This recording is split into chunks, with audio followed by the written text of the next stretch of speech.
on, everybody? Welcome to PFF's live college football preview show. So glad that you guys are here hanging out with us in the Western and Southern studios. Man, this is going to be a fun show. We have got a jam-packed show for you guys, talking about all the bowl games, recapping a lot of things that we said before the bowls, how everything played out, and then, of course, covering these college football playoff games that we got later today to cap off 2021. Here at the desk with me, I have Mike Renner, Anthony Treash, Eric Eager. Fellas, how we doing? Final day of 2021. I feel like it's been a fantastic year for us here on this show. A lot of takes, none of them wrong, right? We didn't have any wrong takes this year, by my count, no? Well, Seth's gone, so we're all... Well, currently at the desk. We've purged the table the four of of bad us takes, here at this desk. Man, Seth catching strays on the final day. But how did we feel about the December Bowls? I feel like it was a fun bowl weekend.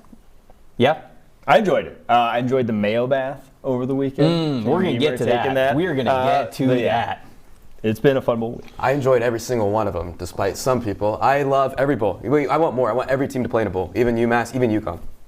I stopped short of that, but I will say that the current allotment of bowls is just fine for me. They're fun to watch. Fun to bet. They're fun to bet, although like most of the betting is like less mathematical now and more like who the hell is not like sitting out because of COVID, which has been an issue. But yeah, it's a fun time, and I mean now it just gets better from here. We're gonna break down whether or not there's too many bowls, because there were some words on social media that were said yesterday about this very topic. But before we get to that, we have another voice that we've got to enter into the show. It's Austin Gayle. He is filling in for Kendall Valenzuela, who is hopefully staying warm over in snowy Seattle, still enjoying her holiday vacation. And so we have Austin checking out your comments on the YouTube channel, all the tweets, everything like that. Austin, how are we feeling today? How does it feel to be in the seat? Doing great. Sorry for those who tuned in for Kendall. I am significantly worse, but I'll do my best. I'm going to be in the YouTube chat. We're looking for some questions, some takes, relationship advice, honestly, any help, how I can dress, fixing facial hair, any of that stuff. And I want you guys to refer to me like the bear on the ESPN show. I kind of want to be a betting advice over here too, giving some takes, giving some betting advice as well. Oh, you kind of look like a bear. You think I got bear vibes. See, I'm a bear guy. You think you're that smart, huh? I know I'm that smart. Oh, I mean, you do have a similar sweater to Eric. So I do feel like the parallels could be right there. I think there's a lot of times where me and Eric get compared as like father-son, and honestly, I think that makes sense. So okay, are we just gonna reference him? I have two sons on this show now.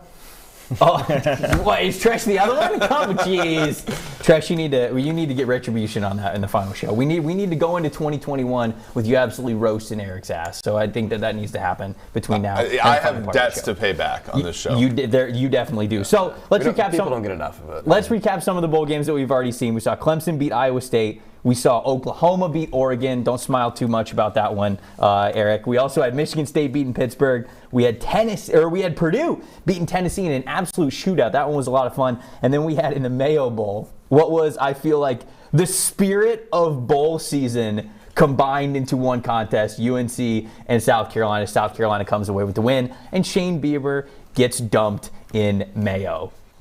How do we feel about the winning coach getting dumped in Mayo? I enjoyed Would you do it? The concept.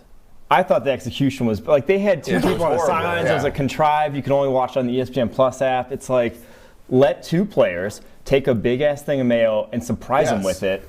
Because without the element of surprise, the post-game dunk is nothing. Like that to me. If you know it's coming, it defeats the purpose. That's the thing. When Clemson dumped Cheez-Its all over Dabo, right? Dabo was kind of embarrassed he was in this dumbass bowl game to begin with. And no, he was not. Did you see how much he was cheesing? I wanted him to grab one off the shoulder and just eat it. But if you watch Dabo, he was low key like annoyed at DJ Uiagalelei for how like bad he was in that game. Low key annoyed that like it took like Brock Purdy like had them down to the wire. They dumped, and like the smile on his face was the fakest. Like, but yeah, I want that emotion happening. Like, I don't want Beamer like sitting there and being like ready for it. I want it dumped on him in the heat of the moment. I feel like that's the only time when it really matters. I think Mike has a great take. I think we're getting a little too pissed off about it. He got dumped in Mayo at the end. I'm fine with it. The process. You know who I would have done it differently, but you know who agrees with you is Shane Beamer himself, because after the game there were some people on social media who were not very happy. Mayo was being paraded up at the front of what was this sporting event, and Tresh, Shane Beamer claps back at him a little bit. I got to say, if I could buy stock in a college football program, I'm going to buy it in South Carolina because I'm buying into Shane Beamer. It's just everything that you hear with the players around him. He is the ultimate players coach, and he's just a dude. This is he's just another guy. Tresh's like contact high for loving Spencer Rattler, Yeah, getting another shot at this thing. But like, I love Dennis Dodd over here, like trying to invoke the deity at Beamer, and Beamer's just like, no, I'm having none of this nonsense. Look at this. You cover the game. I am the game. Look, Step back. Shane Beamer said to him, "What's it like being so miserable all the time?" Holy cow! Not only that, he hits him with a pray for you. So here's he hits him with a praying for you. That is from the top rope stuff when we talk about professional tweeters going at each other. Well, here's my problem with the app, Twitter. I mean, it's a good thing for our job. It's a good thing to get news about. But at the end of the day, too many people just go to it and just complain all the time. And they think they can get away with it because they can complain about a player or a coach and they're never think, oh, they're not going to say anything to me. They're not going to see it, whatever.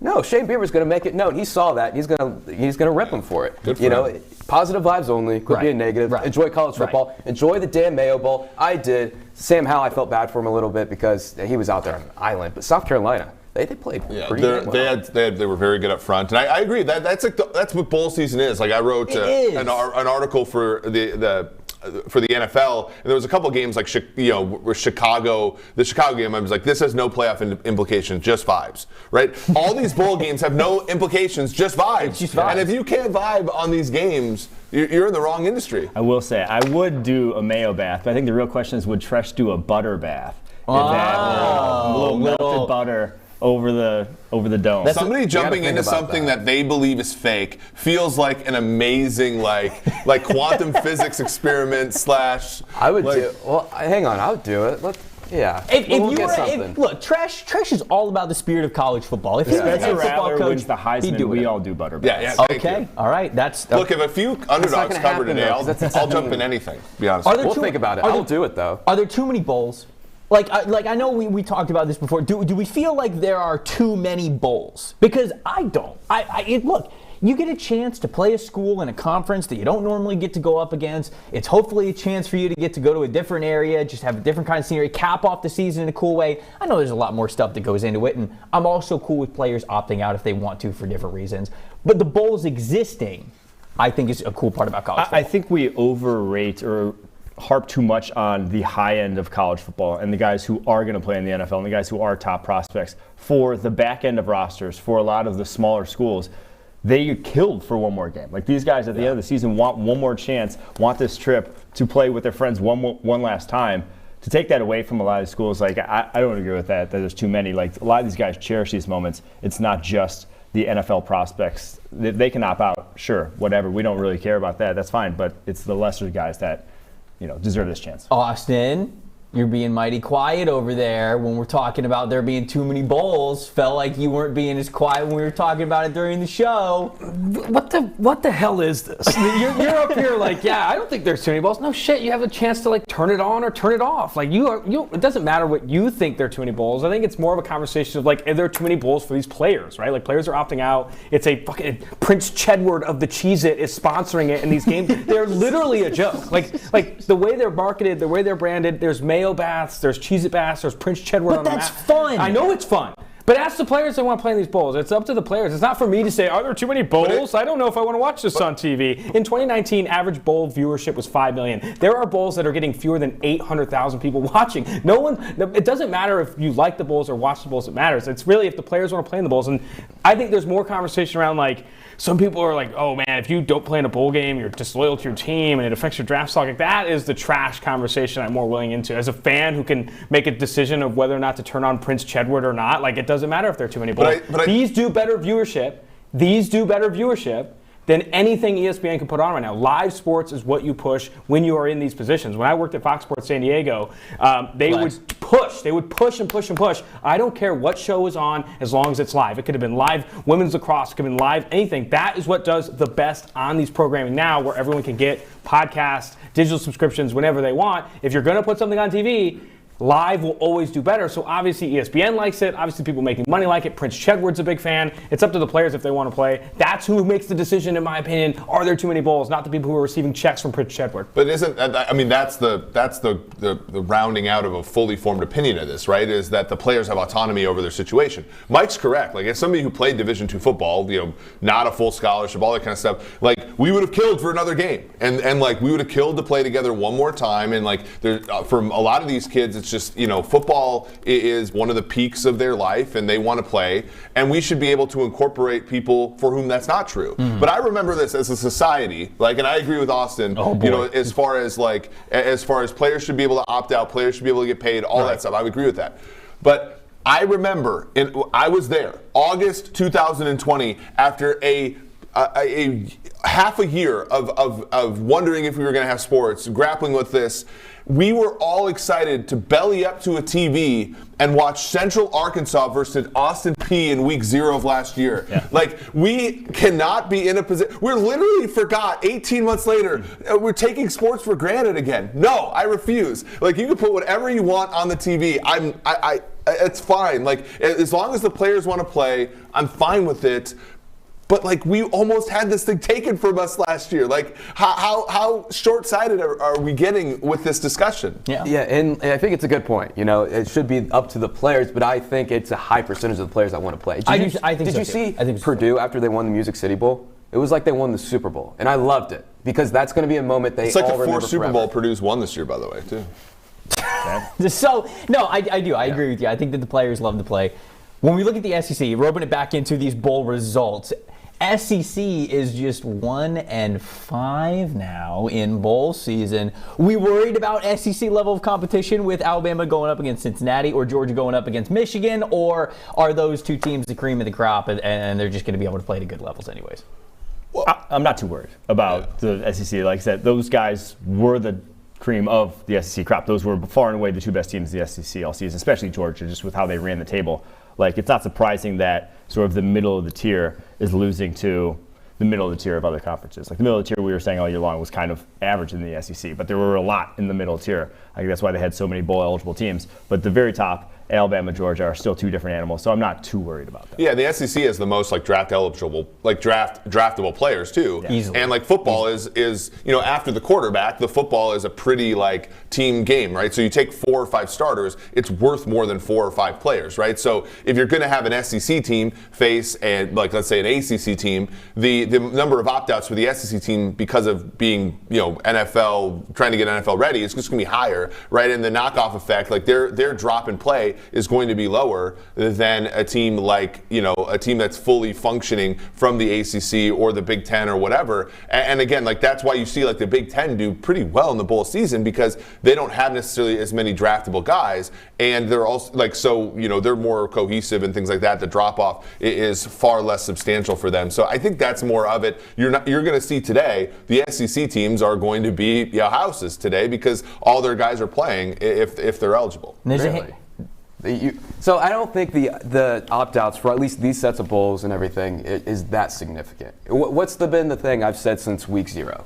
The parity in college football has never been more equal. Expect chaos, and this shows that. We are the most equal we've ever been in college football across conferences, right? The SEC is always a juggernaut. They're the best conference in college football this year. I still think they are. But that's not to say that, Auburn versus Houston, looking at that game, I've said Houston's a top 15 all year long. I think they're really good compared to even Auburn. I thought they had a chance to win the game, and they ended up winning the game outright. And so that just kind of goes back to the whole thing. So I don't think the opt-out, because how many players opted out from all those schools right there? But like, if you look at Auburn, for example, like their quarterback opted out, right? So like, that's like the most important player on the team, and like he transferred. Like, they had TJ Finley and almost beat Alabama.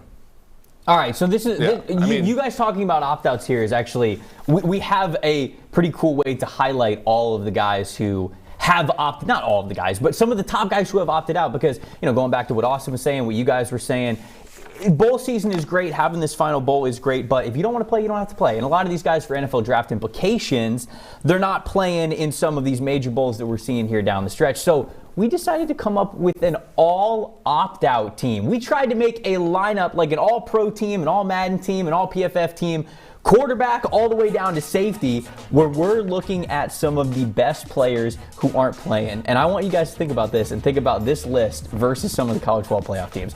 Kenny Pickett didn't play for Pittsburgh. We have Kenneth Walker, the Doak Walker winner, at running back. Garrett Wilson, Traylon Burks, Jahan Dotson, Chris Olave, all four of those wide receivers, those guys aren't playing. A pretty stacked offensive line as well.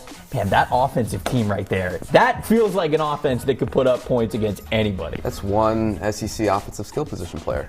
And then for the defense, what about Auburn over here? Look at this. I know we've got Kayvon Thibodeau, we've got George Karlaftis, DeMarvin Leal, Kingsley Enagbare, all those guys along the defensive line, and we've got some more talent. Nick Bonito, Brandon Smith. Look at this lineup. I mean, these are top 50 players. If this were just an NFL team, we had a couple of weeks to practice. I know we talked about like, oh, could this college team beat that team? I don't know about all that, but this all-star opt-out team, I think, might have a chance against this year's Jacksonville Jaguars. Yeah, I mean, you're looking at about half the first round that's opted out. And those are the guys that opt out, is the guys that know their draft stock is rock solid. One more game is not going to put them in the conversation. Although a few of those guys may be lucky to sneak into day two. It's not all first and second rounders there. Yeah, and the injury history, like Kyle Hamilton, for example, like that's what you're looking at, right? As a guy who, I mean, Hamilton's probably going to be in the top 10, but like the difference between being like pick 4 and pick 10 is a humongous amount of money for those guys, and an injury could really factor into that. So it's smart for those guys, and unfortunately we don't get to see them play, but we'll get Sundays seeing them play in the future. 2 weeks of practice. Does this all opt-out team beat any of the teams that are currently in the college football playoff? 2 weeks. Just 2 weeks. Oh, just 2 weeks. Okay. Yes, I think so. You think? I think it would. Yeah. You think? I think I think if you gave Urban Meyer back to the Jags, and you put Andy Reid. Urban Meyer coaches this team. This is the offense. This team's plus 35 against an NFL team with Urban as the coach. But if you put Urb on the Jags. Austin, I know this smarts a little bit. If you put Herb back on the Jags and you had John Harbaugh coach this team, this team's favored by 3. No. 3? They're getting beat by 40. I don't know if they're getting beat by 40. If they play this weekend, they're getting beat by 40. No, they got 2 weeks. I told you, we're giving them 2 weeks. 2 weeks, no. Look at his defense. John Harbaugh. Look at that defense. Tyler Huntley covered the spread against Mike's Packers. Like, John Harbaugh could take that team and beat the Jags. The Jags got rolled by multiple scores to the Houston Texans. They're bigger, faster, stronger. That's why they're in the NFL. The Houston Texans are literally a team full of replacement players. Those are talented prospects. Those are talented prospects. Half the guys are going to be irrelevant in 10 years. The Jags are literally irrelevant now. They're in the NFL. They're getting a check. Austin just with the nihilist. We're all going to be irrelevant in 10 years. Renner, we obviously talked about Kenny Pickett. He was there on that list. What about some other quarterbacks that you're seeing throughout this bowl season, the New Year's Six, guys that you want to highlight here? Yeah, I think Matt Corral is probably the guy going up against Baylor. One last chance for him. He went against some top defenses over the course of the season. Obviously, Alabama early on, but kind of just okay. I think going up against the Baylor defense that's been exceptional all year long. That plays a unique brand of football with Dave Aranda there. I think he gives him one last shot to really solidify himself as the possible QB1 in this draft class. And you see there, like you got 5 guys in the top 40, 6 in the top 41. It is a jumble at the top. It is going to be a pick your flavor. What kind of quarterback do you want with those 6 that, like I said, any one game, any one play can be enough to swing the sort of scouting realm in your favor, or swing, because all it takes is one in the NFL draft. All it takes is one team to fall in love with you. Right. So I think Matt Corral has that opportunity. Mike, do you think in the draft, like we are going? It has been forever since we were surprised by who the first quarterback taken was, right? Like I can't even remember the last time. Maybe the 13 draft. Baker was kind of like a wild card all up until the day before. That's right. Because Darnold was the favorite there. This year, I agree with you. Like at pick 15, it's like just a styles make fight situation, and whoever gets picked there, we could be surprised, and it could be our 4th best guy or 1st best guy. That I think is what's going to make April kind of fun this year. Yeah, no, the NFL draft. Look, the quarterbacks aren't completely the talk of the town like they were last year when we had all those guys going in the top 15, but there's still no doubt about it. Quarterbacks are going to determine how this NFL draft goes. So it's going to be a lot of fun to see how all of that plays out. We're going to get into a lot of these big New Year's Six bowls and, of course, the playoffs as well. But before we get to that, got to remind people that Western and Southern is teaming up with PFF's very own Chris Collinsworth to get you ready on your financial and fantasy scoreboards. And you can do so by asking questions. Now, they can be all sorts of football questions like, figuring out what Collinsworth liked to do during his playing days, or some stories behind the scenes Sunday night with Al, or it could just be answers to financial questions. Whatever your financial needs are, whatever your financial goals are, you can ask Western and Southern these questions by going to westernsouthern.com/askchris. That's westernsouthern.com/askchris. Every question that you ask gets you a ticket to potentially win a major catered event for the big game in February, the final pro football game of the year. I'll just say that. All the questions are answered on Chris Collinsworth's podcast, as well as Western and Southern's Instagram. Remember, with Western Southern, you can rest assured on game day. Let's talk about Marcus Freeman and Notre Dame. Let's open this one up the way that Mike wants to. Notre Dame facing off against Oklahoma State in the Fiesta Bowl. Tresh, I'm going to start with you. I'm going to save Mike's take because I want to hear everybody else's first. What do you think about this game? Marcus Freeman taking over as head coach, as Brian Kelly is now the head coach at LSU. What are you expecting out of this Notre Dame team here? Yeah, I mean, I do think, standard of these teams playing in the regular season, Notre Dame's a better team. I like Notre Dame here -2.5, but I do think there's an unmeasurable aspect of the team rallying around Marcus Freeman after all that Brian Kelly drama. Sure. But like I said, yeah, I really do like this offense against this defense. I do know Oklahoma State's defense has been one of the best in college football this year, but they're not going to have defensive coordinator Jim Knowles. And it was interesting, too. Remember when they were playing the Big 12 championship game? We saw Mike Gundy get interviewed before the game.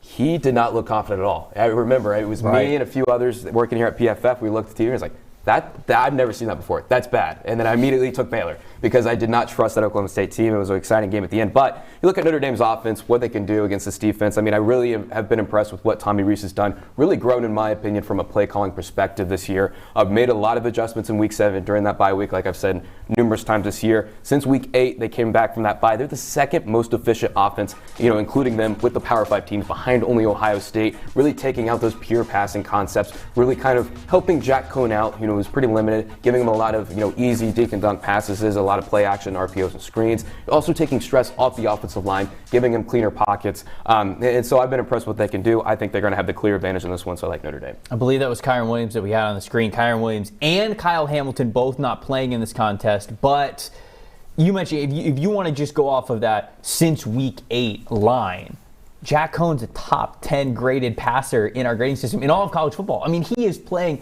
super well, and you mentioned the coordinators, not just Marcus Freeman now becoming the head coach, but also Tommy Rees, how those guys have coached this team. Those guys are still there, and because of that, I agree with you. I think that Notre Dame's going to win as well. What do you think, Eric? Yeah, I mean, this is Oklahoma State has just put the ball in harm's way in the passing game way too much. Like, every time that they've decided to throw the ball a lot, I mean, whether it's Spencer Sanders or whomever, like, it's been over 3% of the passes have been turnover worthy. That's a lot for a team that's trying to be sort of a ball control type of team. And even though we don't have Kyle Hamilton in this game for Notre Dame, like, I just think that Marcus Freeman's defense is going to, create enough turnovers for this to be tough for Oklahoma State to win outright. And the spread being at 2.5, you basically, in a college football game, not that many games land 1 or 2. So you need Oklahoma State to win outright. I just don't see that happening.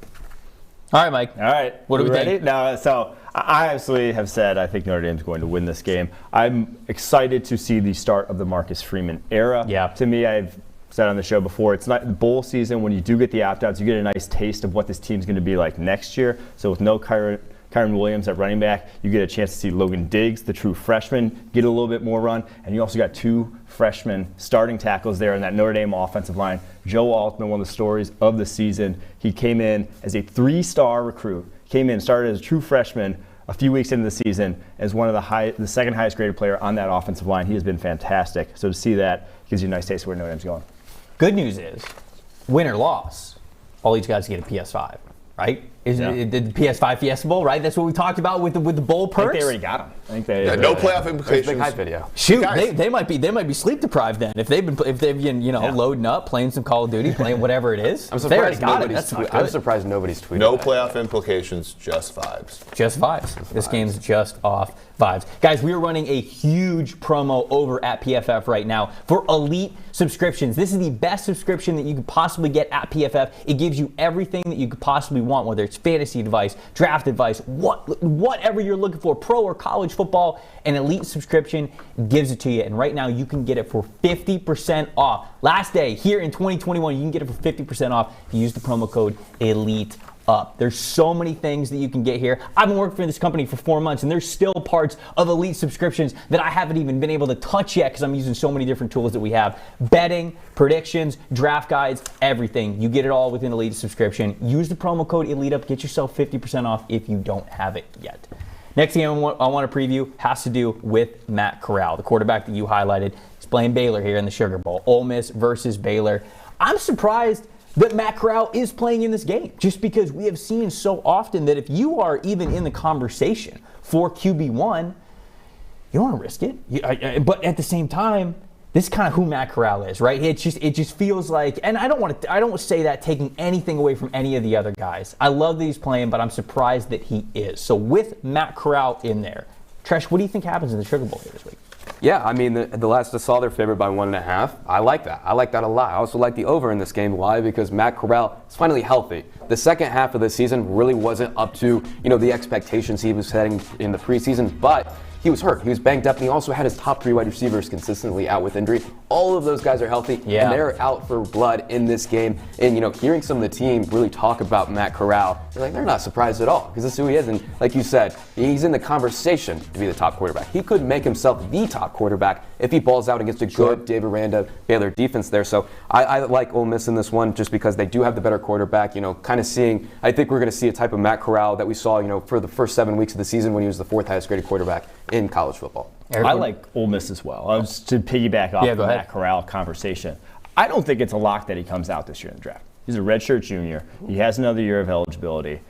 I think with what Lane Kiffin is building there, they could make some serious noise in the SEC should he come back. So I don't think it's a for sure lock that he will be in next year's. That's interesting. Is there, especially because when you are in that mid tier of the first round, didn't he post it is on worth IG? a lot of money. Didn't he post? Did he post a good? Okay. I mean, he could walk it back. He could walk it back, but he did declare. Yeah, I don't think he has an age yet. But the hard part is you obviously have the risk of the Matt Leinart situation where the guy's the one, right? He goes back to school, does dance classes, his only class, and then he's picked 11 by the Cardinals. Hey, footwork is important.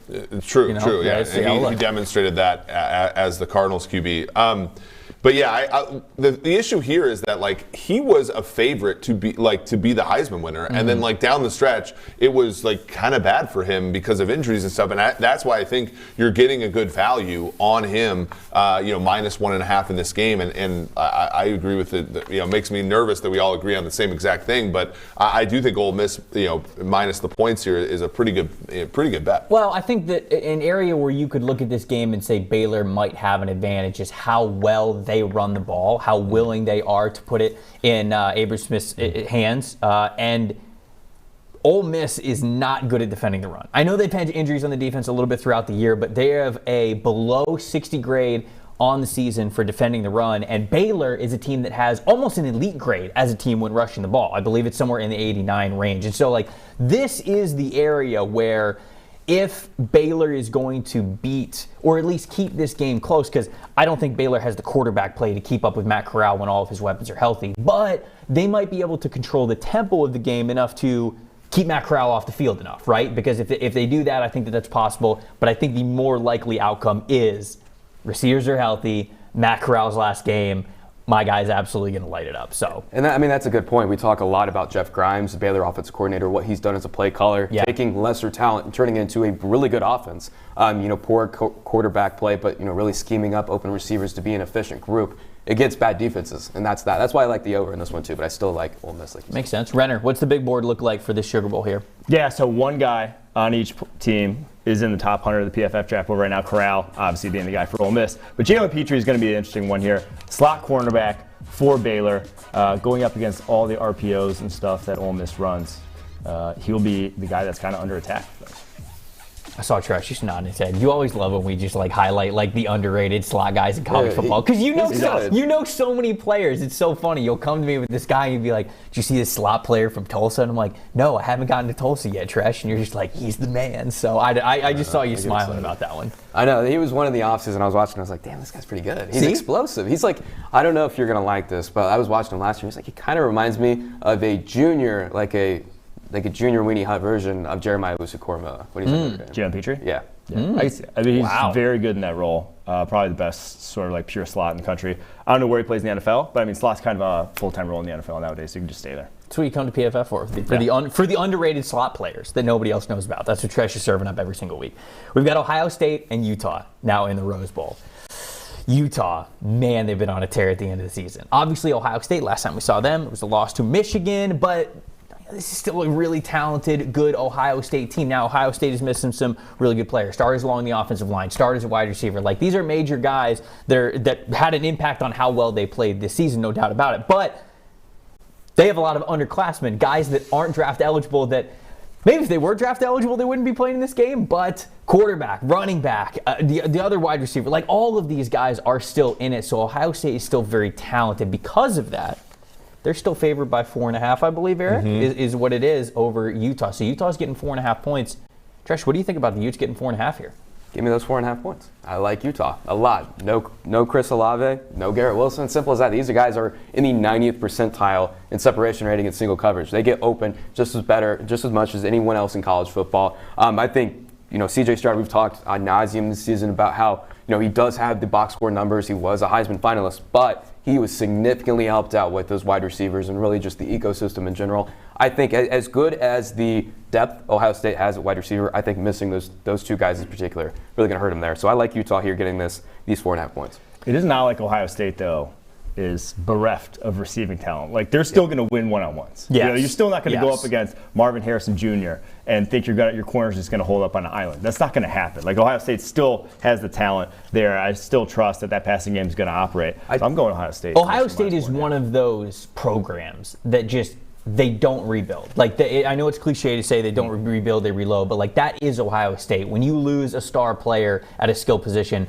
they simply put in a freshman who is also unbelievable that we get to watch for the next couple of years. So I think that's kind of where we are. Yeah, I don't think they're necessarily quite as strong like in the places where they usually would have an advantage, like offensive line and things like that. But like also, I mean, transitivity doesn't hold in football, but it's kind of funny, like, I know that Oregon was like 14-point underdogs there. Oregon beats Ohio State, right? And then Utah crushes Oregon twice. And then this game, even a depleted Ohio State team, is still laying more than a field goal here. I think you just have to make the play with Utah just because you're thinking about a team like they just have more to play for. Ohio State is a consistent college football playoff participant, and they are not playing in this game, in this tournament. I just think Utah sort of has more on their side as far as motivation and things like that. But I could be wrong. As Mike said, there's just talent everywhere at the most important positions for Ohio State. Can it hold up here? And I think that people are highlighting Utah's defense and saying, hey, can they slow down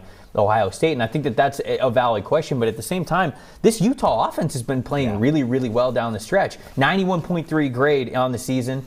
And I think it's an 85.2 defensive grade. So, like, both sides of the ball, they're playing very, very well. This is a really solid team.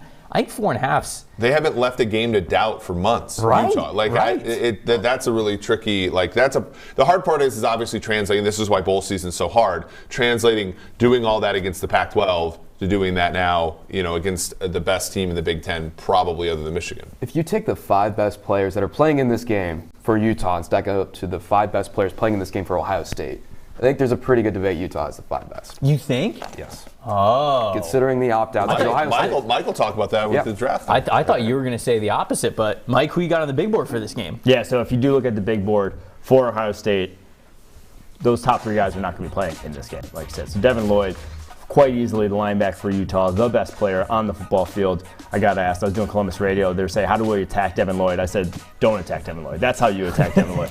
Get on the, work the outside of the football field. Do not go over the middle of the field because he is about as talented and about as all-around linebacker prospect as there exists in college football this year. Yeah, I mean, Devin Lloyd's been absolutely fantastic. Good chance that he is linebacker 1 in this upcoming draft class. Guys, Pristine Auction. It's your go-to place for signed sports memorabilia. All of it's auction style. So if you find whatever team, whatever player you're looking for, if you're looking for some great autographed merch, you can get it for some big time steals because all these auctions are starting at just $1. If you use the promo code PFF, you're going to get $10 off whatever the first auction is that you win, not just the first one that you bet on. Go check it out. Pristine Auction. It's your go-to place for signed sports memorabilia. Make sure you use the promo code PFF to get those $10 off.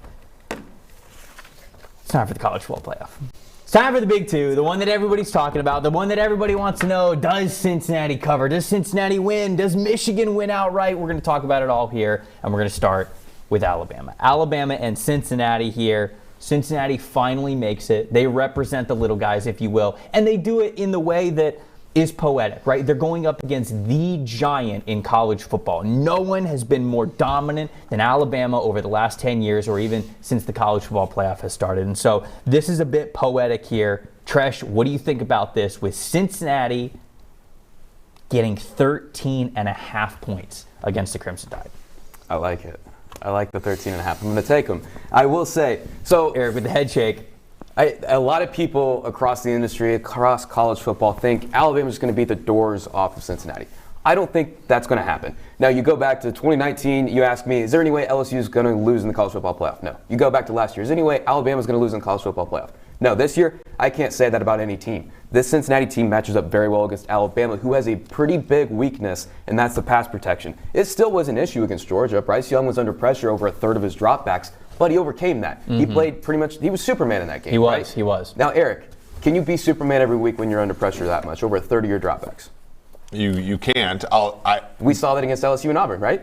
And I think Cincinnati has a chance to replicate those types of performances and get Bryce Young under pressure. You look at this Cincinnati defensive front. They like to show pressure looks. They're third in pressure percentage generated this year, 42%, top 5 in pass rush grade for the season. I think Cincinnati, if they can get pressure on Bryce Young consistently, and Sauce Gardner can, I'm not going to say he's going to completely shut down Jameson Williams, but I do think he's going to do a good enough job to kind of, I wouldn't say take him out of the game, but keep him under wraps, not like what Georgia did. I don't think we're going to see Keelan Ringo bite on that stutter and go that he had for that big touchdown. So I do think those things are going to happen. I think we're going to get a really interesting game from the Bearcats. So I think that defense is good enough, man-to-man heavy, that they're going to go toe-to-toe with Alabama. Well, Sauce Gardner, that matchup between Sauce Gardner, the corner for Cincinnati, and the wide receiver for Alabama, Jameson Williams, it's huge, right? And Mike, I want your take on this too, because these are two guys that are really high on the big board, and it's almost as if, you know, you're not going to play man coverage against Alabama all game. I mean, that's just suicide. You're going to die if you do that. But if you can even get a decent chunk of the game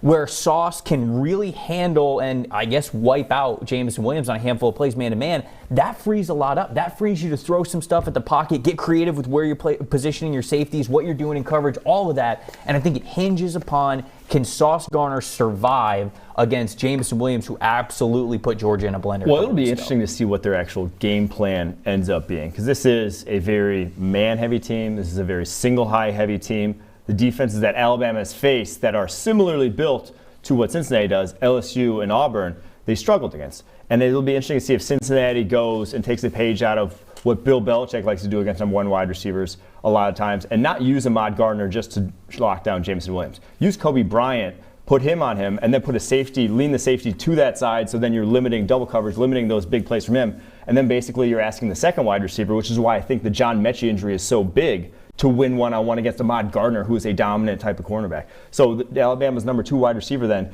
is a guy who's going to be out of progressions, and that gives you not a lot of options. It's either a double cover Jameson Williams or a guy one-on-one against Ahmad Gardner. That'll be interesting to see if Cincinnati employs something like that. So you're taking Cincinnati? I'm taking Cincinnati, yeah. Oh, so you're taking Cincinnati points. You're taking Cincinnati in the points. Anybody bold enough to go money line here? I am not. Okay, not. You're worth a little sprinkle. I'm not going to say we're going to win the game. Maybe a little sprinkle. There has been betting market support. There's been betting market support. Eric's been silent too long. For Cincinnati, in that every time the number has gotten to 14, it's gotten immediately back down to 13. So, you know, it just by the market's sake, like the market believes this number is somewhere around 13.5. And anytime it's gotten to 14, people have taken the points with Cincinnati, knowing that the total is low. This has been first college football playoff in a long time where you have totals in the 40s and 50s as opposed to the 50s and 60s and 70s. To Tresh's point about the LSU year, all of those totals were really high, and they've all went over those totals. To me, in this one though, like I just can't, like the difference in quality of play at the quarterback position between Bryce Young and Desmond Ritter. I know Desmond Ritter is well thought of in a lot of circles. I think it's too vast. And we simply, again, this is another situation where we do not have a ton of data on a team like Alabama in a situation like this facing a team from the AAC. And I think, there are individual players who deserve, as Michael pointed out, top 50 consideration in the draft. But as a collective group, I don't necessarily know if we're properly pricing in what 22 Alabama players against 22 AAC players is really going to do. And I think with a lot of time off, as good as Luke Fickell has been, and as well as he's put this program on a trajectory towards excellence, with this much time off, I'm going to take Alabama and Nick Saban against Cincinnati minus the points. The biggest place that's going to show up, and that showed up last year for Cincinnati against Georgia, and that shows up basically for every Group of 5 team, every lesser team, the biggest difference between the haves and have-nots is on the offensive line. They do not have the guys to block Will Anderson. They do not have the guys to block these interior guys for Alabama. That is where it's going to show up the most. Desmond Ritter has been exceptional under pressure all year long. He's overcame that a lot. But in this one, there's just no sugarcoating, getting around that mismatch. There's no way to handle it when you're so mismatched. Well, and I think all the discussion is about, okay, here's Cincinnati's defense, how great they are. And that's true. Cincinnati's defense is wonderful. Like, they have great players, and they could probably scheme this. But that was the same discussion in the SEC title game with Georgia. And the question that we did not ask was, on the other side of the ball, was Stetson Bennett going to be enough to, if Bryce Young pops out a good game, is he going to be able to keep up? And the question, I think, I agree. Like, would we consider this a success for Cincinnati if they held Alabama to 28 points? Yeah. I think we all would, right? Can Cincinnati get to 14? Yes. I don't think so. I do not think that Cincinnati offensively is going to be able to consistently gain yardage in this game, and that's like sort of the basically where my bet comes down to, which is we all talk about the defense, and I do agree that Cincinnati is not going to be a speed bump for Alabama, but the other side is I just don't buy into Desmond Ritter. Well, talk to us about Desmond Ritter, because I know we've talked about this before, even before the show, just around the office, and you've talked to me a little bit about Desmond Ritter. So what is his projection for this game and what he could be able to do? Yeah, I mean, up until this year, I was very critical of Desmond Ritter. I was not really buying so much in the hype. I saw the tools, but the on-play product was not there. This year, completely different. I do think that he's good enough to put points up on this Bama defense. What he's done from a deep passing perspective in particular, that right there, I'm sorry, Mike, but that was an absolute dime from Desmond Ritter. His deep passing numbers have been through the roof. He has 14 touchdowns and no interceptions throwing the ball deep. He is accurate, throwing with anticipation,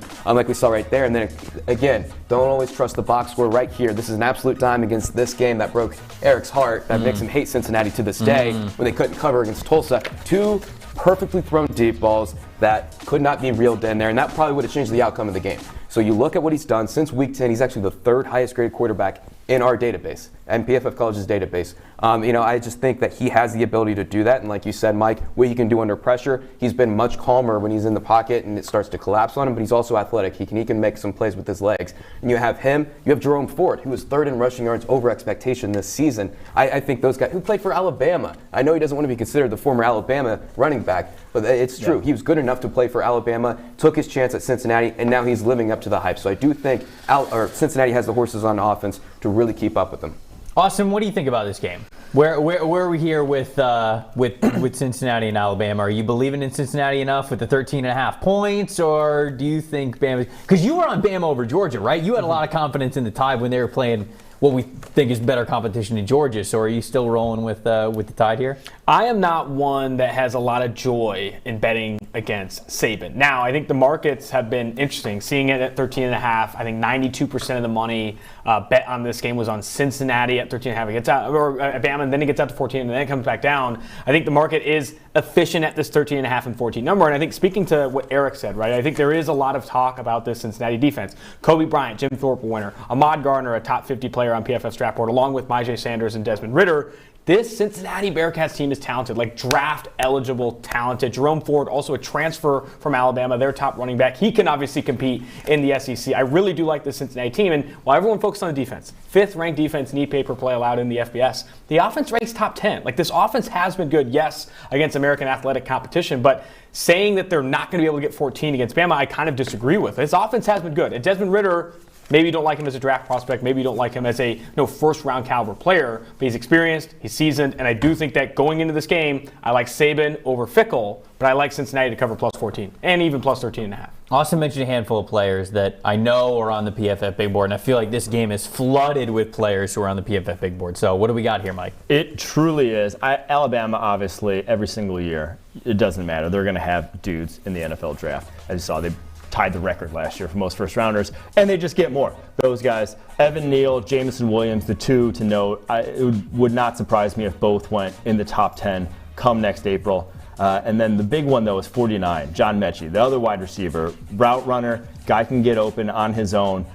Not to say that Alabama doesn't have another guy like that, but Mechie and Williams were the clear 1-2 punch for Alabama all year long. I still trust another guy to go up against those Cincinnati corners who, Ahmad Gardner and Kobe Bryant, who's the actual winner of the defensive back of the award. What's the name? Jim Thorpe. There we go. Paycom Jim Thorpe Award. I gotta throw the sponsor in there because now that they sponsor the award names. So this is why I've been saying all year long, Cincinnati is no fluke. 3 top 50 players at 3 very, very valuable positions in cornerback, edge, quarterback, and then that doesn't even mention the fact that they have the second most Senior Bowl invites behind only Georgia, I believe, so far, and that one of those is Ritter, one of those is Sanders, but that's not Ahmad Gardner. That's like Kobe Bryant. That's their secondary, a lot of guys. So this Cincinnati team really does have NFL talent in a lot of positions. I will say, too, you mentioned the Ohio State, Oregon, Utah stuff. Houston beat Auburn, who almost beat Alabama, should have beat Alabama. And Cincinnati pummeled Houston. Could Houston beat Alabama? Yeah, I see where you're going. No. Yeah. My point is that I do think that I think we're buying too much into the result of the SEC championship game because Bryce Young played flawlessly in that game. And that offensive line, it was the best that they've played all year, right? And they still let up pressure. He was still under pressure like 35% of the time. He had 18 pressure dropbacks, no sacks. I don't think that's going to happen against Cincinnati. It was just the perfect storm there. Georgia had a lot of busted coverages in the secondary, right? They didn't have Latavius Brini in the slot. They had guys that didn't play much in the slot throughout the season, manning that position. A lot of mistakes there in that regard. So I do think, no John Mechie too. I really do think that Cincinnati has a real fighting chance, much more than a lot of people, including Eric to my left, are giving. I have an idea. Do you want to do the butter bath bet? That smile is the most diabolical thing I've ever seen. He's like, do you want to do the butter bet? I'll do it. So you're getting doused in butter? Is that what we're doing here? Yeah, melted butter. That sounds like a skin. Like that sounds like you're gonna fry your skin off. It's okay. We're gonna you don't have to. Lawsuit on our hands. It was Mike's great idea. Maybe you get to peg him with butter. Just like throw butter sticks at him. Look, I don't know, man. If Cincinnati covers, Treash has to agree that butter's real. I'm sorry. Don't you still have to eat Skyline chili? I do still have to. Yeah. I feel like you should just have to do the butter bet instead. Let's talk about Georgia and Michigan. Speaking of butter, I don't know how they're speaking of butter. I'm trying the transition. Well, like you were talking about Kobe Bryant, butter.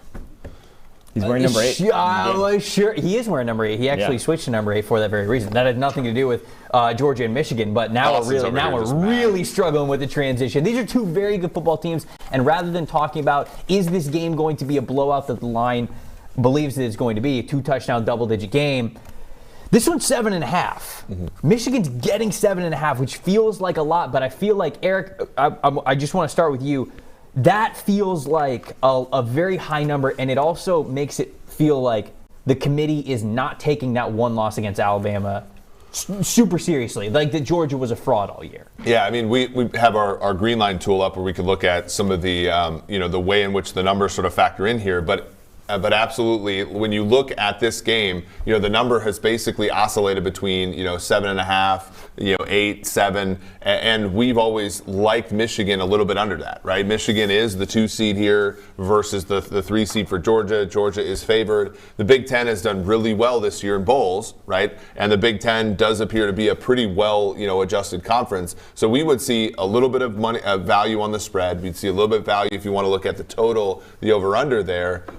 We do see a little bit of a value in the over. We saw that with Georgia, right? When Georgia played Alabama, that game was a lot more high scoring than people realize. Michigan does have two of the top 10 most valuable running backs in football, in Blake Corum and Hassan Haskins. And there's a little bit of value also on the money line there.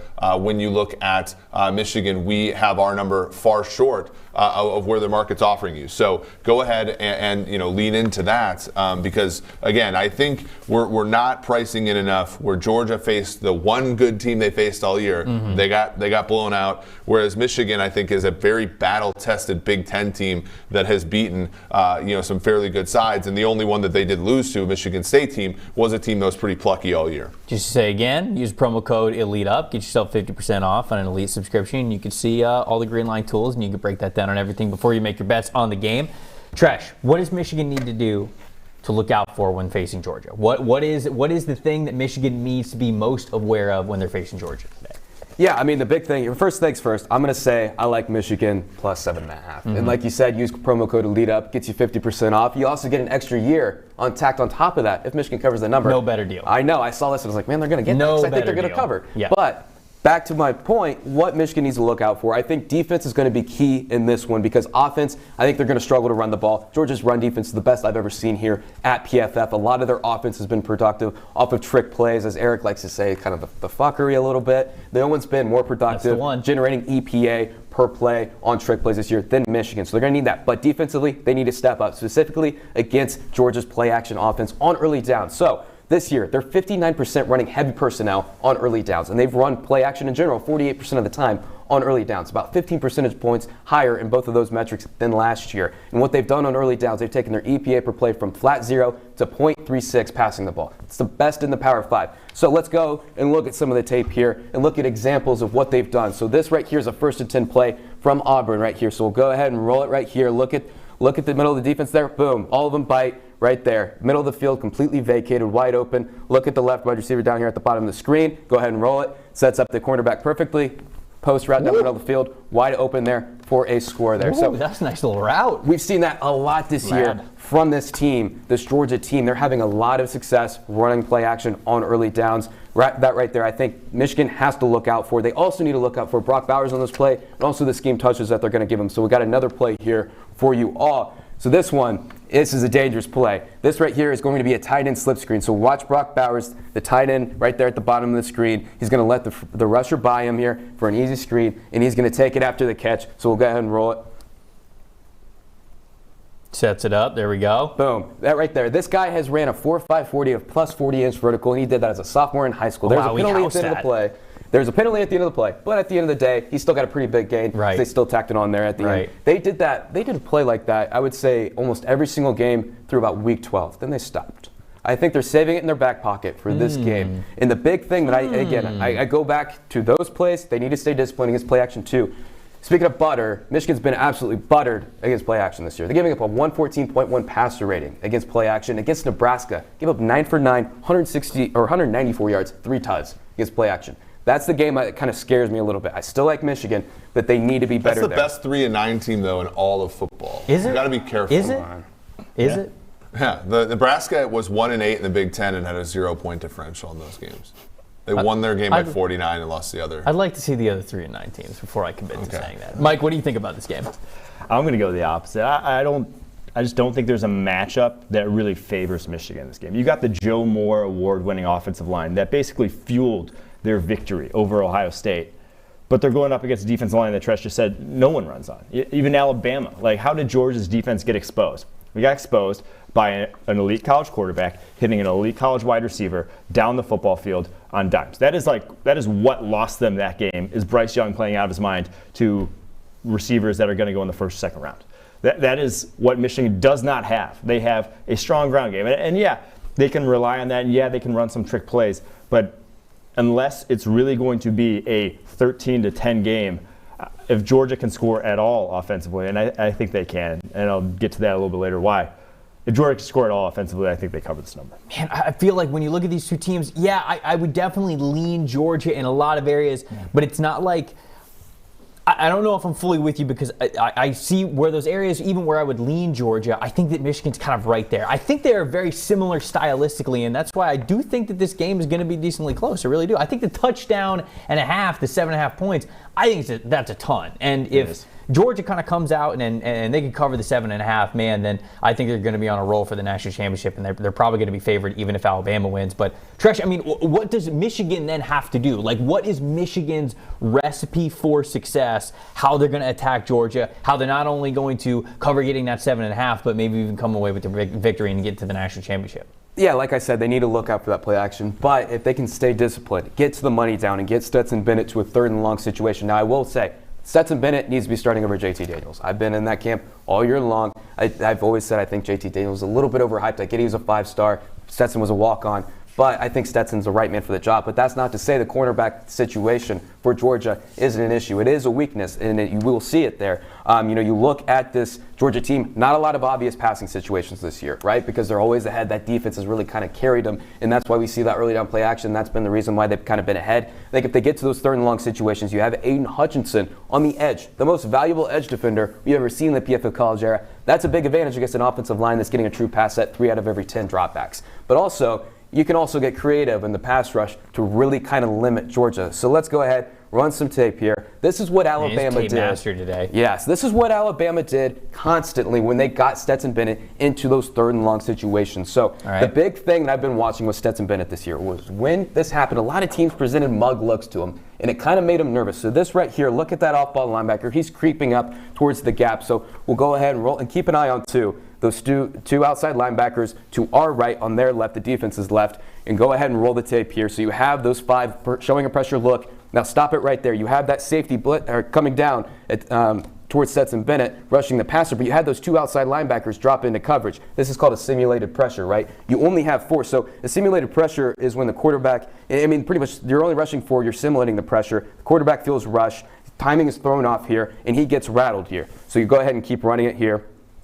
Right there, gets rushed, almost throws a pick 6, as you can see from the defensive back. Puts the hands on the helmet. He knew what he had. Jordan Battle had it. He did. This is another play here. So this is an interesting one. This is 1st and 10. They put Stetson Bennett in empty after motioning out the running back. You have another mug look here. We'll go ahead and run it. It's another simulated pressure. That off-ball linebacker that was in the mug look, they ran a stun off of it, completely thrown off Stetson Bennett off his spot, and right there ends up a sack for him. This year, Stetson Bennett has a 36.2 pass grade when the defenses present mug looks. Again, it's because they don't run a lot of those pure passing concepts, and that offensive line has not been used to it. And Stetson Bennett, while I do think he is better than JT Daniels, he's not the perfect quarterback. He has weaknesses there, and that's one of them. It's a big one. I think if you have Aiden Hutchinson on one side, you get creative with the pass rush, with what kind of pressure you're scheming up. Man, I think they can create some turnovers and make this one close. So if they can just not have that Nebraska type of game and give up those big plays against play action, they're going to make this one a low-scoring, close affair. Eric, did we get your take? What did you +7 for Michigan? Yeah, I actually think Michigan will win the game outright. That's like my pick for the next segment. I'm betting money line on Michigan. Okay. Look, I'm here for the fun this year. Last year we had Ohio State beat Clemson as 7.5-point dogs.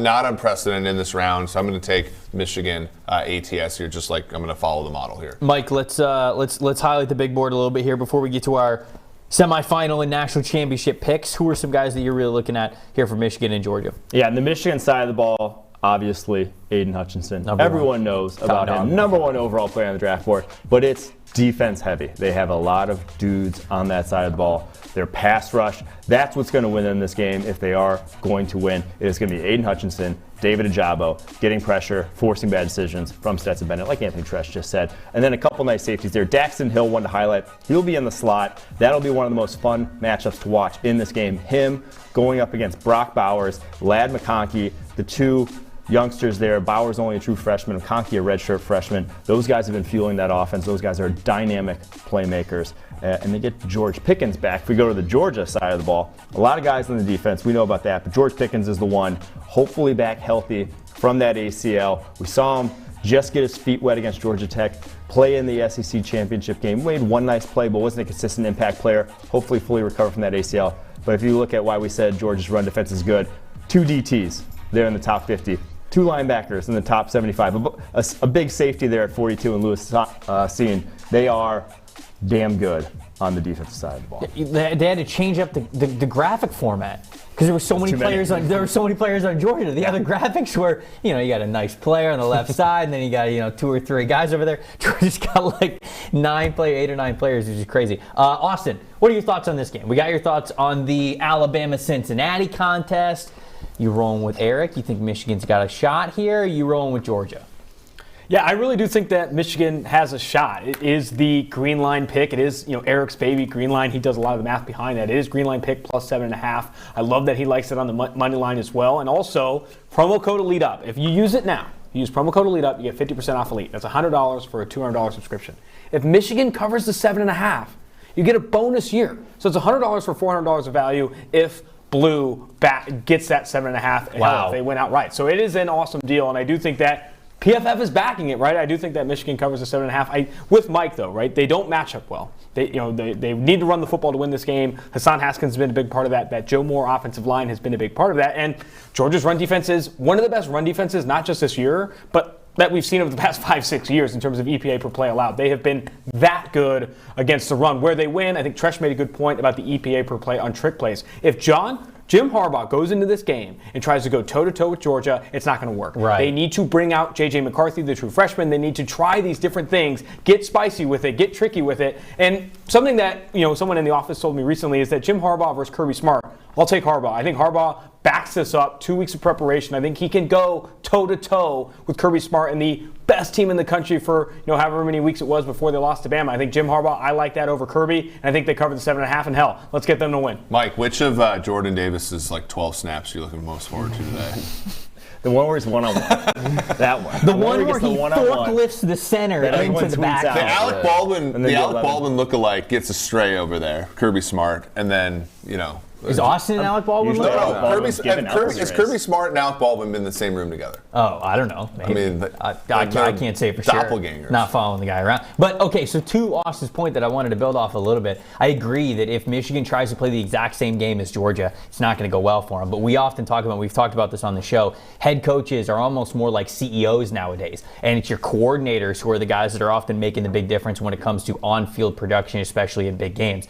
Michigan's got 2 great ones. Mike McDonald's been a fantastic defensive coordinator for them this year, and Josh Gaddis has been in his bag all year. I mean, he has been fantastic. We got to see him at the Big Ten championship game, some of the trick plays that they were able to do. I think you are going to see some of that, and you need to if you're going to beat Georgia. So for as much as I think the styles of these 2 teams are very similar, Michigan's still going to have that little bit of luck. Ball bounces a little bit their way, but I think it's in the realm of possibility. I think they can do it. Let's get to some official picks, though. This is what it's been all about. The show from September to this point has been leading up to this moment. Who we picking in the college football playoff semifinals, and then who do we have as our national champion? Tresh, I'm going to start with you. Alabama, Cincy, Michigan, and Georgia. Who you got, and then who's winning the title game? Yeah, I absolutely hate this prediction. I hate it because You hate your prediction, or you just hate the exercise? Yeah, just the exercise, because I really do think it's anybody could win today. Anybody could win today, but at the end of the day, I'm going to go with Alabama, Georgia. Georgia is a national champion. But if you said Michigan won or Cincinnati won, I'd be like, yeah, I can see it. It definitely could happen. But I'm going to go with Bama, Georgia. It's kind of a safe pick. So you got Georgia beating Bama in the rematch? I do. I mean, it's about a pick 'em, right? Right now, from a betting perspective. And I know you don't agree with it, but that's good for you because you think you're getting some extra cheddar, some extra value. But like I talked about earlier, Bryce Young played flawlessly against Georgia. He did. He played flawlessly. I'm not so sure that's going to happen again. And those rare mistakes from the secondary from Georgia, that was a big issue there. So I'm going to go ahead and take Georgia in the rematch. Mike, what do you think? I'm going to be boring. I'm going to do the exact same thing at Treash did. I think same thing? Georgia win. Georgia wins the national championship. Is it for the same reasons? America loses because the SEC dominates once again. But, yeah, I just think those are the 2 best teams, have been the 2 best teams, and Georgia is the best team. I know that you took Cincinnati, but is... To cover. Right, sorry. Yeah. To cover with that 13.5. Do you think that Cincinnati or Michigan is the more obvious team to maybe upset what might be status quo there? See, I think Cincy has a better chance to upset than You think? Michigan. Okay. Yes, okay. Of those 2 teams. I do think Cincinnati has a better chance. But. Okay. All right. So you're taking on Mike's face. Okay. Alabama, Georgia. Eric, who you got? I don't even think Georgia gets in this chance for a rematch. So I'm going Michigan wins tonight. Alabama rolls this afternoon. And then as much as it pains me, I do think that Alabama is going to repeat as national champions against Michigan. But I think that the spread of that game will be pretty immense. It'll probably be in that 10 range or so. And Alabama will go ahead and cover that in the final. Yeah, I mean, if it's Alabama versus Michigan, I could probably see it being in the 10s. Mm-hmm. I could probably. I think matchups wise, I think if there might be unless Michigan just wipes the floor with Georgia. It's sort of what happened last year though. Like Ohio State wiped the floor with Clemson, and then they were basically lined as the same against Alabama in the finals, like 7.5, got out to 9.5 at times, and so like that could be the case. If Michigan were to win this game, like they would be impressive enough probably to earn some betting market respect against Alabama. I think if they opened it at like 7.5, people would back Bama against Michigan heavily. I'm going to be boring too. I think Alabama wins. I think Georgia wins. I think Georgia wins the national championship. I think that they are going to beat Alabama. I know Austin's giving me the L on the forehead look, but I do. I think that if these teams matched up again, I just look at how Alabama won last game, and I cannot think that Georgia's secondary is going to have that poor of a game plan for Jameson Williams again. I cannot think that Alabama's offensive line is going to play the game of their life against the best defensive line in the country again. And for as much as that game won Bryce Young the Heisman, and I don't think that he would be bad by any means, that superhuman effort I think might just be ticked down a little bit. And for that, I think the game's close. I think Georgia actually wins this one. So I'm going to take Alabama Georgia national championship.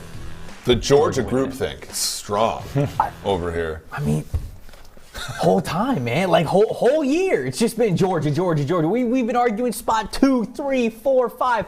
We never argued number 1. So maybe I am brainwashed a little bit. Austin, you seem to have some motions, some words, some everything on me. What do you think about this one with this prediction of these two games and who's going to win the national championship? Yeah, I'm big on Bama beating Cincy. I think Cincy does cover, but I do think that Bama wins that football game. And while there is, I think, value on the Michigan money line at plus money, and there's value on Michigan plus 7.5, I do think that Georgia wins that football game for the reasons that we've outlined. Right? They don't match up well with Michigan. Michigan comes in. I like Jim Harbaugh. I like the ability to throw some trick plays. They've had that high EPA on trick plays. I think there's a chance there. However, I think it's Georgia and Bama that do move forward. And guess what? Nick Saban's going to be a dog again, and I am betting Nick Saban as a dog again, as I did when he was nearly a 6-point dog against Georgia and he won outright. Not just won outright, but blew the doors off him. Bama's going to have the best game of their life again. Georgia does not match up with Bama. I'll say it again. Georgia does not match up well with Bama. Renner has spoke to this before. What they did in that game, going into no huddle, forcing Jordan Davis to stay on the football field, and they throw, and they throw, and they throw. Alabama can go toe-to-toe if they are throwing the football with Bryce Young, and I think they do win that game again. Georgia loses to Bama twice. Alabama again. How about that? Eric, for the last time this year, for college football, let's get a degenerate bet. Let's get a bet of the week. Let's start with your bet of the week. What is your eager to bet lock of the week here? I'm going to take Ole Miss minus 1.5 against Baylor. I think for all the reasons these guys said, smarter football people than me, they're going to bring their guys at the wide receiver position to help Matt Corral look great in his one last start as the Ole Miss quarterback. My degenerate bet of the week, okay? Hamilton Ticats made it all the way to the Grey Cup. The under in the NDSU game hit the last time. I'm going to do it again. I'm going to go back to the well. Montana State versus NDSU. An absolute privilege. Truly a privilege to watch this game. I'm going to go under 43. Truly. North Dakota State, the Bison, are going to control this game. It's going to be something like 27-3. Go under in the FCS title game on January 8th. Man, that's a great way to cap off the series. That's a big thing up there. What? The Bison versus the Bison. You have to say it right. Yeah. The Bison. Bison. It's not Bison. It's Bison. It's like a Z. It's almost a Z in there? Yeah. Okay. They get pissed. Did you have time to think about the butter bet? You taking it? So what's the bet again? Bama What's to the cover? bet? What's the bet? What's the bet here? I'll give you 13.5. Okay, well that's what. Okay, hold on. Lay out the bet. What is this here? Because I want to keep scoring. We will do just like the mayo bath, but it's a melted butter bath. Okay. 13. I wonder about the safety of this because to melt butter it has to be like. Well, you just butter let it cool melts down. like just up room temperature, like 85. Well, yeah, it's not gonna be like boiled butter. Yeah, it's gonna be like gonna... lukewarm butter. Yeah. Like you could dip your shrimp in. Oh yeah. Like just like a dipping butter. scampi. Except it's an entire Gatorade cooler. And you get a scampi. So I dump Treash, or he dumps me based upon the results of this. Yeah. I'm dumping Treash in something he thinks is fake. I'll do it. Let's go. Yeah. Okay. All right? You're on what line for this? 13.5. Cincinnati. Cincy. Yeah. Okay. Wow. I've been that down in the Bearcats all year. That is some serious confidence to end this show. Fellas, what a fantastic year. What a fantastic year covering college football here on this desk. Appreciate everybody watching all year long. This has been a lot of fun for us. Hopefully it was a lot of fun for you guys. For Austin Gayle, for Mike Renner, for Anthony Treash, for Eric Eager, I am Trevor Sikkema. Thank you guys so much for watching. Enjoy the rest of the bowl games. Go Georgia, hopefully, and go whatever gives Eric to douse himself in butter. Enjoy the games, guys. We'll see you later.